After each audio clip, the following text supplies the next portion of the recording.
Bonjour, je suis Océane Danieli. Je suis animatrice interculturelle et dans le cadre de ce projet, j'aide à la méthodologie de projet. J'accompagne des volontaires dans la création et la mise en place d'un projet. Le contexte en fait de ce projet, c'est que les MJC en Île-de-France, les Maisons des Jeunes et de la Culture, éparpillées en Île-de-France, accueillent beaucoup de volontaires européens qu'on appelle Corps européen de solidarité.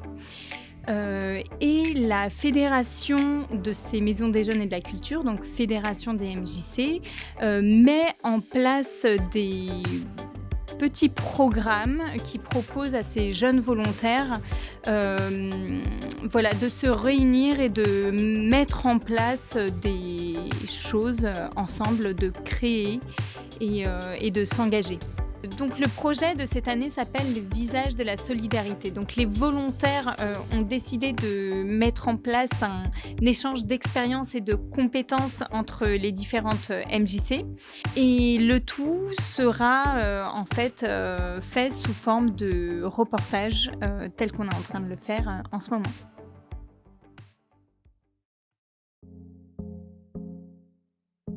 Salut, je suis Maria, je viens d'Italie et je suis volontaire européenne.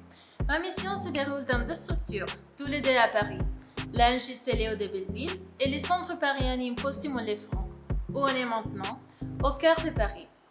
Là, je m'occupe d'organiser plein d'activités pour les adultes, les enfants ou les ados. Ça peut être des cours de langue, des ateliers de bricolage, du jardinage, plein d'autres choses. Je m'occupe également d'organiser un créneau d'hospitalité pour les migrants et les réfugiés. Bonjour, je m'appelle Carlos, j'ai 28 ans et je viens d'Espagne, d'une ville qui s'appelle Malaga. Et je suis volontaire européen et je suis musicien et je suis ingénieur de son. Notre association s'appelle CRLX. On a 4 centres dans les 10 arrondissements. On a le centre Gemma, le centre Ranchovel, le centre Jean Bardier et le centre Château-Landon où se trouve. Ici, dans Château-Landon, surtout, j'ai fait l'accompagnement à la scolarité. J'ai fait aussi de la promotion de la mobilité européenne. Aussi, je suis la personne qui fait le montage de cette vidéo du visage de la solidarité. Salut, je m'appelle Alba et je viens d'Espagne. Je suis volontaire européenne ici à la MJC Fernand Léger, Centre social de Corbeil-Essonnes. Ici, je participe à la vie associative de la structure à travers de différents projets comme les ateliers Cubart, les maraudes et les soutiens aux personnes en difficulté. Et mes missions sont d'être accompagnatrice aux classes. Aussi, je gère le bar de la MJC, le MJ Café. Mais c'est vrai qu'à ce moment-là, avec la pandémie, c'est un peu compliqué. Donc, en espérant pouvoir l'ouvrir bientôt. Bonjour, je m'appelle Alvaro et je suis volontaire européen à la MJC Montmélie-Madeleine-Reberiot. Mes activités principales, ce sont d'un côté les jardins partagés. L'équipe des bénévoles avec quelques salariés et moi, nous sommes occupés d'un jardin qui était un peu négligé quand nous avons commencé. Et de l'autre côté, la maraude, dans laquelle je travaille avec une collègue et les différents bénévoles de Les Dons du Cœur. Nous soutenons les personnes en situation difficile grâce à la solidarité des habitants de Créteil en distribuant des vêtements et de la nourriture principalement.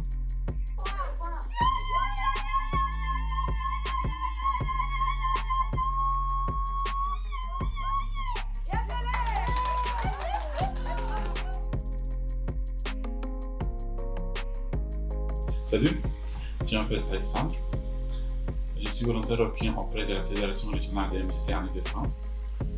Maintenant, on se retrouve à Montreuil, mais pendant l'été, on va déménager au centre culturel Auguste Bebel.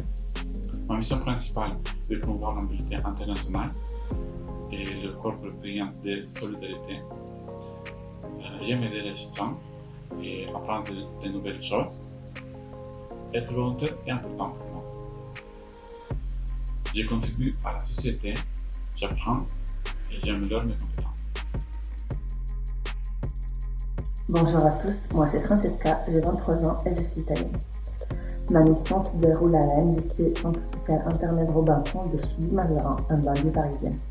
Nous accompagnons dans leur quotidien des personnes en situation de grande précarité grâce à des permanences d'aide administrative, des distributions alimentaires et un accompagnement à la scolarisation des enfants. Une grande partie de notre travail a lieu sur le terrain car nous intervenons directement dans le lieu de vie de ces personnes grâce à des ateliers de rue pour les enfants qui ont lieu tous les jours.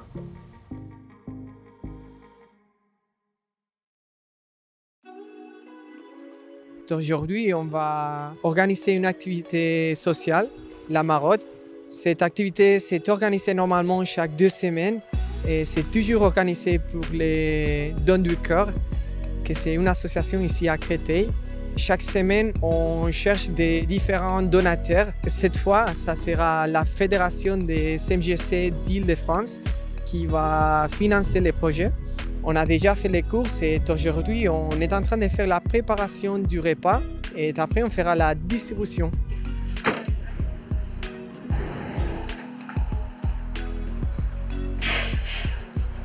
Alors, souvent les bénéficiaires pour les maraudes, c'est surtout les personnes qui sont à l'extérieur sans abri, les personnes qui n'ont pas de maison, donc qui dorment à l'extérieur. On fait 2 repas par mois. Malheureusement, c'est peu, mais c'est aussi ce qui est dans notre possibilité. Et en fait, quand il y avait le confinement, on faisait toutes les semaines. On faisait des maraudes toutes les semaines, donc on s'est mobilisé, tout le monde s'est mobilisé pour pouvoir assurer ces maraudes-là. Et on fait aussi, on a un public aussi des mamans célibataires dans les hôtels sociaux. Et ceux-là, c'est plus des colis alimentaires, vêtements et autres. Il y a des foyers aussi où il y a des hommes qui sont un peu dans la précarité ou qui travaillent très peu. Donc voilà, c'est ça nos bénéficiaires. Il y a une grande préparation pour savoir les bénévoles, qui vient pas, comment ça se passe, combien de personnes, surtout maintenant, entre parenthèses, on a le Covid et tout. Donc toujours on cherche moins de monde pour que ça passe bien, ambiance et tout. Et là, il y a une préparation derrière aussi qu'il va préparer, qu'il va mettre, comment on va mettre. Et après, une autre organisation qui, ça marche en chaîne. Donc après tout ça, on prend et on part pour distribuer. Et avec ça aussi, une autre organisation pour savoir avec qui on peut parler, avec qui on peut s'orienter, avec qui... Et toujours, quand on part voir les personnes sans abri, il faut toujours qu'on leur montre qu'on est présent pour eux. C'est important pour eux. Donc surtout être solidaire avec les gens qui sont dehors. Il faut quand on les voit toujours, on leur donne l'importance qu'ils sont là. Parce que c'est important pour eux, ils seront trop contents pour qu'on vienne vers eux. Et à chaque fois, il y a des SDF, quand on passe, on le voit, il leur dit, les gens, ils ne regardent même pas. Eux, ils ont besoin même d'un petit regard. C'est ça, il faut être toujours solidaire, il faut toujours qu'on s'aide entre nous. L'expérience de la maraude, déjà voir la misère des gens, on ne s'en rend pas compte quand on est chez soi. Hein, et quand on manque de rien, on ne se rend pas compte qu'il y a des gens dans cette situation. Il faudrait peut-être un peu plus d'aide aux associations et aux personnes qui s'occupent de ça. Et puis il faut que le gouvernement fasse quelque chose, qui donne un peu plus de budget aux personnes qui s'occupent de ces maraudes, au Resto du Cœur, à l'Espoir, là ce qu'on est en train de faire, aux associations tout simplement, qui sont bénévoles, toutes ces associations, toutes ces personnes, elles donnent de leur temps, de leur cœur, elles donnent de tout. C'est malheureux, on est triste de voir toute cette misère qu'il y a autour de nous.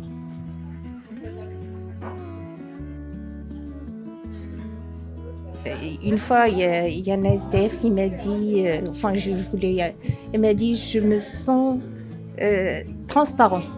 Les gens, ils passent. ils font pas attention.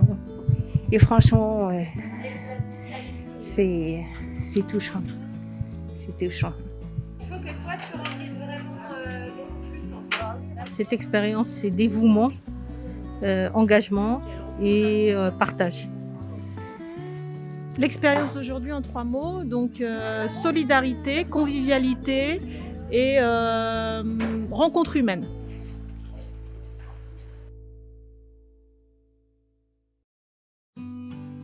On vous présente les projets du jardin partagé avec la collaboration de la ferme Saint-Lazare au sein de la MJC Fernand Léger Centre Social à Corbeil-Essonnes.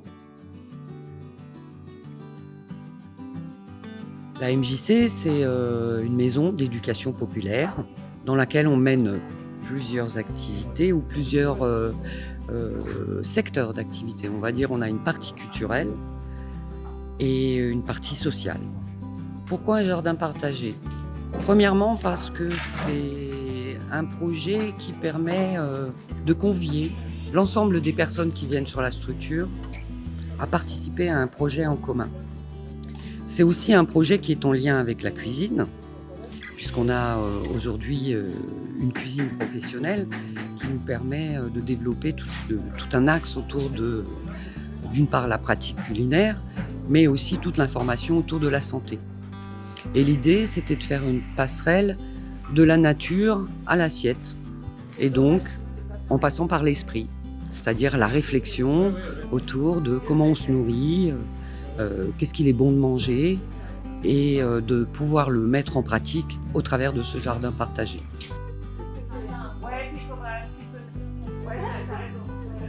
Alors aujourd'hui, c'était la journée de démarrage. Donc on a fait un travail collaboratif avec des services civiques et services volontaires européens, voilà, pour faire la mise en place des bacs, donc construction et puis remplissage avec de la terre, amendement. Plus particulièrement à la MJC, ça prend du sens parce que les MJC travaillent avec les gens, à travers avec des familles.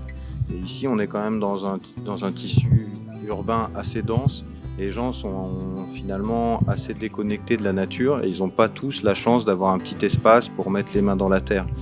Ici, vu les surfaces qui vont être cultivées, ça ne va pas être un jardin nourricier, même si on espère bien que vous pourrez créer des petits ateliers et puis manger le fruit du travail que vous aurez engagé. Hein. Mais vous n'allez évidemment pas nourrir toutes les familles de la MJC. Par contre, vous allez permettre à des enfants de semer des carottes, de découvrir la patience, parce que les carottes, ça ne sort pas en 2 jours. Et puis ensuite sortir des carottes de la terre et de mettre les mains dans la terre, de repiquer, de toucher la terre, de comprendre que la terre, c'est pas sale. Par exemple, on dit souvent aux enfants, ne touche pas la terre, c'est sale, alors qu'en fait, la terre, c'est beaucoup moins sale que plein de choses qu'on touche dans notre environnement. Et la terre, quand c'est vivant, en tout cas, ça peut être nourricier. Les jardins partagés, c'est un élément qui correspond aux valeurs de la MJC, puisque c'est aussi bien des liens de solidarité et des liens sociaux qui vont se créer à travers ce projet. Des personnes autres même que des adhérents vont pouvoir venir et participer à ces jardins. Et il me semble que c'est essentiel, surtout à l'époque dans laquelle nous vivons avec cette pandémie où les liens sociaux ont été rompus, de créer de nouvelles alternatives pour créer ce lien entre les personnes.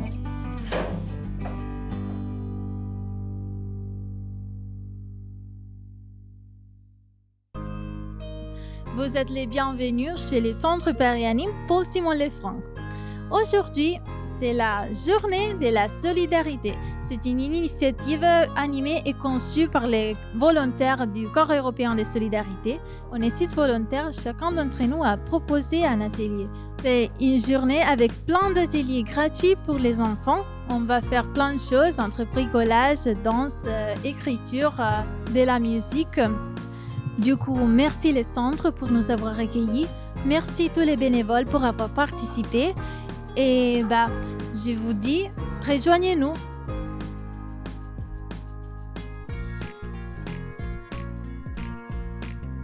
Alors bienvenue, on est au pôle Simon Lefranc. On est dans un centre Paris Anime de la ville de Paris qui est géré par la Fédération régionale des maisons de jeunes et de la culture d'Île-de-France. Et donc c'est un équipement de proximité au cœur de Paris qui fait 200 mètres carrés, donc c'est un des plus petits centres Paris Anime. Et on est aujourd'hui dimanche pour des animations en famille. On fait des activités pour tout le monde. Ce qui caractérise un peu les centres Paris Anime et le pôle Simon Lefranc, c'est d'accueillir tout le monde. Donc on a tendance à penser que c'est spécifiquement pour les enfants, mais pas du tout. On a effectivement une offre pour les enfants à tout âge, mais c'est surtout un lieu, on a une offre pour les adultes, c'est un lieu intergénérationnel. Après, les activités, elles sont multiples. Le premier principe, c'est de venir y pratiquer une activité culturelle, artistique, linguistique ou autre. Donc des apprentissages, des ateliers où les gens vont se rencontrer, vont faire ensemble. Après, on a une offre d'activités en famille. On va avoir des activités d'insertion. On fait du français langue étrangère. On a une permanence juridique qui a été montée par Maria, notre volontaire, où effectivement les apprenants du français langue étrangère, après des rencontres avec la halle humanitaire, bénéficient maintenant avec une association de juristes d'une permanence juridique ici, donc c'est un vrai plus. On fait de l'accompagnement à la scolarité, donc ça c'est le volet des actions un peu sociales et d'insertion.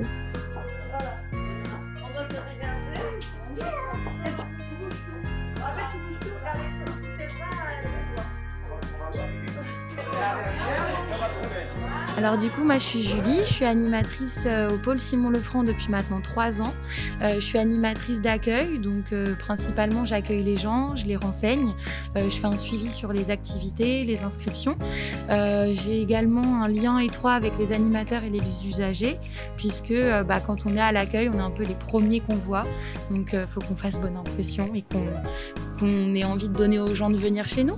C'est important de soutenir les initiatives qui sont proposées déjà par les partenaires et puis notamment, là c'est une initiative qui est soutenue par des volontaires qui viennent une année dans nos centres. Donc du coup c'est un projet qu'ils ont pris à bras le corps, qu'ils ont construit de A à Z et qu'ils ont mené jusqu'à terme, donc aujourd'hui. Et c'est important de soutenir ça parce que ça valorise le travail fait notamment par des jeunes.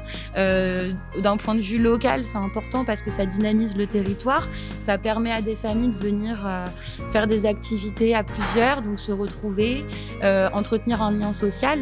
Et puis pour des jeunes volontaires européens, à l'échelle européenne, ça donne aussi un impact sur ce qu'il est possible de faire.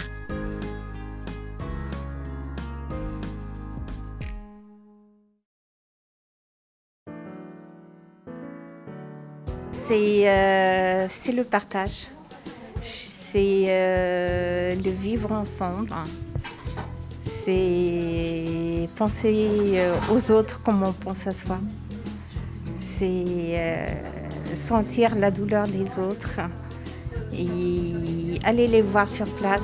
Des fois, ils ont besoin juste qu'on leur parle. La solidarité, c'est d'abord avoir de l'empathie pour les personnes, avoir de l'empathie. Et après, pouvoir, ce sentiment-là, pouvoir l'utiliser dans le sens positif de la chose. C'est-à-dire qu'il ne suffit pas d'avoir que de l'empathie, il faut faire de l'action. Et c'est ça la solidarité. C'est du partage, c'est du vivre ensemble. Donc c'est entretenir le lien les uns avec les autres et puis proposer des espaces de rencontre et d'échange. La solidarité, c'est de la disponibilité aux autres. C'est de partager ses motivations, ses compétences, ses envies et de faire interagir les gens entre eux. Donc pour moi, voilà, la solidarité, c'est avoir l'envie de faire avec, de se soutenir et puis de partager des choses. Je dirais que dans un premier temps, c'est l'attention qu'on peut porter aux autres. Voilà. Alors, au travers de la structure, on fait beaucoup de propositions qui vont dans ce sens-là. Des activités d'entraide, des activités d'échange, de partage. Et on s'adresse, ou on essaye de s'adresser principalement aux personnes qui sont en situation de vulnérabilité. La solidarité, ça devrait être un réflexe, et ça l'est pas vraiment.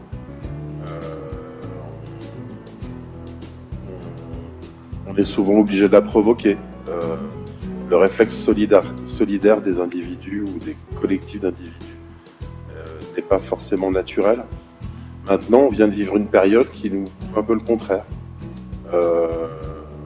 Faut-il des circonstances exceptionnelles pour que les gens redécouvrent l'importance de cette solidarité? Peut-être. Mais en tout cas, c'est un peu rassurant de voir que dans un contexte difficile, il y a quand même eu énormément, il y a toujours énormément d'innovations et d'initiatives qui vont dans le sens de la solidarité, avec ceux qui souffrent le plus, avec ceux qu'on entend le moins, avec ceux que l'on voit le moins. Pour moi, la chose qui est importante, c'est créer du lien avec les personnes, et c'est un engagement vis-à-vis de l'autre par rapport à une aide, qu'elle soit psychologique, financière, enfin peu importe. En tout cas, être solidaire, c'est accompagner l'autre, de quelque façon que ce soit. Pour moi, c'est la bienveillance, c'est s'engager pour l'autre sans rien avoir en retour. Voilà. Donner de soi, donner de sa personne, partager. La solidarité, pour moi, fait beaucoup partie de... En fait, le lien social est la principale...